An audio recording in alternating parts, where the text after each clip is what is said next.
मेहनत तो मैं कर रहा हूँ, लेकिन पता नहीं क्या होगा। और कभी-कभी इस बात को सोचकर बहुत परेशान हो जाना, ये आम इंसान का लक्षण है।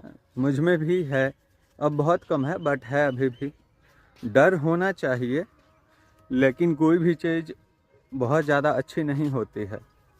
ये बात तो आप भी जानते ही होंगे। और आज के वीडियो में मैं आपको एकदम यूनिक प्रैक्टिकल एग्जाम्पल, जो इसको पूरी की पूरी दुनिया मानती है, उससे संबंधित जानकारी देकर बहुत अच्छे से इस चीज़ को समझाऊंगा कि हमें अपना नित्य कर्म करना चाहिए और डरना नहीं चाहिए। खासकर जो विद्यार्थी वर्ग के बच्चे होंगे या फिर जो अभी स्ट्रगल कर रहे हैं कुछ भी पाने के लिए, उनका कुछ लक्ष्य होगा, तो उसमें कहीं ना कहीं हमें डर लगते रहता है। और हम मेहनत तो करते हैं बट फिर भी हमें डर लगता है। देखिए, रामायण आप में से बहुत सारे लोगों ने देखा होगा। प्लीज़ रुक जाना, सुन लो, मत जाओ, रुक जाओ। बहुत अलग ढंग से और तार्किक आधार पे समझाने जा रहा हूँ। यदि ईयरफोन है तो वो लगा लो या एकांत में बैठ जाओ, दोनों में से कुछ एक कर लो आप, क्योंकि चलते चलते आप मुझे नहीं समझ सकते हो।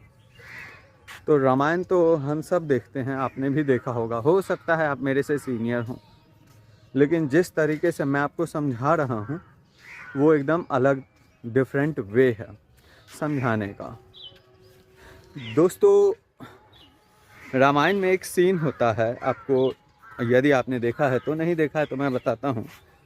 एपिसोड नंबर तकरीबन 26 या 27 में जब माता सीता का हरण होने का समय आता है, क्योंकि भगवान राम तो सब जानते रहते हैं कि क्या होने वाला है, और वो सीता माता को अग्निदेव के पास सुरक्षित रख देते हैं। और उनका एक प्रतिबिंब जो कि रावण के साथ जाता है, लेकिन लक्ष्मण जी थोड़े से भयभीत होते हैं। उनको पता होता है कि कुछ बुरा होने वाला है।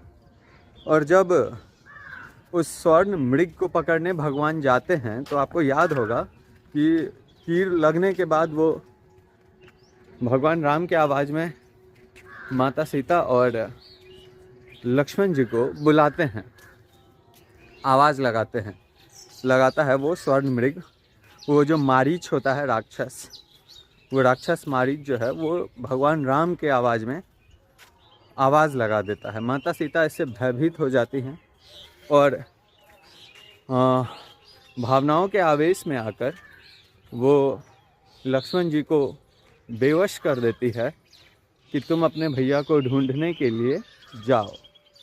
लक्ष्मण जी ढूंढने जाते हैं और फिर रावण आकर मैया का हरण कर लेता है। यहाँ तक तो हम सब जानते हैं। अब इसके बाद सुनो, बहुत सारे एपिसोड्स बीतने के बाद तकरीबन 42-43 नंबर एपिसोड में, आप देख लेना, इसी एपिसोड में होगा वो, मैं ऐसे तुक्का नहीं मार रहा। तो इसमें भगवान लक्ष्मण बहुत ज़्यादा परेशान रहते हैं और वो अपने भाई से कहते हैं कि भैया, इस सब बखारे की जड़ मैं ही हूँ, और यदि मैं माता सीता के क्षणिक कटुता वाले शब्दों में ना आकर उस दिन मैया सीता को छोड़कर नहीं जाता, तो शायद हमारे इस शांतिपूर्ण वनवास में ये घोर लंका कांड नहीं लिखा जाता।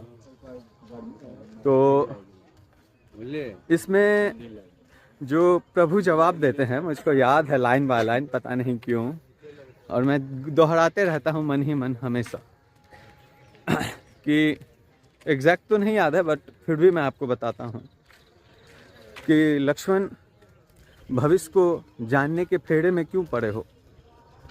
हमारे साथ जो कुछ भी होता है वो भले के लिए ही होता है, और यही सोचकर हमें सुख दुख का भोग करना चाहिए, क्योंकि हम देवता तो हैं नहीं।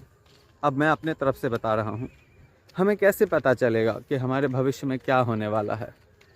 अब आप यदि ये जो पूरा लंका कांड हुआ था उस पर यदि ध्यान दें, वैसे आप जानते होंगे ये बहुत साधारण सा इसमें तर्क है। अगर मैया सीता का हरण नहीं होता तो ऋषि मुनियों का त्रास जो भगवान राम ने बुझाया राक्षस जाति का वध करके, वो शायद नहीं हो पाता। बड़े बड़े तपस्वी सबको परेशान किया जाता था उस समय में। और अगर राक्षस जाति का नाश नहीं होता तो शायद वो आज भी होते, और मैं नहीं हूँ। मुझको मत बोलना, मैं ब्राह्मण हूँ लेकिन मैं राक्षस जाति से नहीं हूँ। तो राक्षस जाति का नाश नहीं होता और फिर वो सब शायद आज भी हमें परेशान करते। तो जो कुछ भी होता है वो अच्छे के लिए ही होता है, और यही मानकर हमें सुख दुख का भोग करना चाहिए या करनी चाहिए। और कल लास्ट के वीडियो में मैंने एक लाइन गलत बोल दिया था, जो मैंने शायरी सुनाया था। वीडियो नंबर डे 30 था शायद वो, या 31 था। तुमको याद है कितना नंबर वीडियो था कल? डे 30 ही था। उसमें मैंने बोला था, धीरे धीरे रे मना धीरे सब कुछ होए, माली सींचे 100 घड़ा ऋतु आए फल होए। मेरी माता जी ने नोटिस किया था, मैं माँ को वीडियो सबसे पहले दिखाता हूँ। तो माली सींचे 100 घड़ा ऋतु आए फल होए मतलब होता है कि माली जो है, सींचना मतलब होता है पानी देना। मैंने पता नहीं थोड़ा सा शायद मैं गलत चला गया था। तो माली 100 घड़ों से मतलब 100 घड़ा पानी देता है पौधों को, लेकिन वो फल तभी देता है जब मौसम आती है, जब ऋतु आती है। ऋतु आने से पहले फल नहीं देता है वो। तो उसको आप मैं क्षमा चाहता हूँ, मैं थोड़ा सा गलत हो गया था, मैंने ध्यान ही नहीं दिया है बन। तो माली सींचे 100 घड़ा ऋतु आए फल होए। तो माली सींचते तो पानी तो पूरे साल भर देते हैं, फिर जब ऋतु आता है तब उसमें फल होता है। बाकी मुझे उम्मीद है कि आपने इस वीडियो को यहाँ तक देखा होगा। बहुत बहुत धन्यवाद।